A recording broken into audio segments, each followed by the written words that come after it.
Rewmi 24 TV. Ey monsieur le président jeew parrainage ari de 111 ari de Allah jarama Bassirou Diomaye Faye 111 weeli 117 village Allah jarama Sonko Allah jarama Faty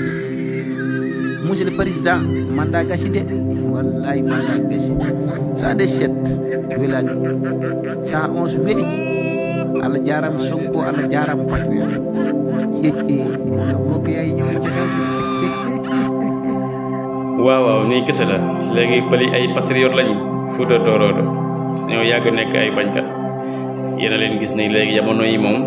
seen ay carte électeur kenn mënatu leen ndax askan bi yëpp Ousmane Sonko yéen a leen waaw Fouta jamono yi moom dañu décidé engagé wu ci procès Ousmane Sonko bi ñoom ñëpp Bassirou Diomaye Faye rek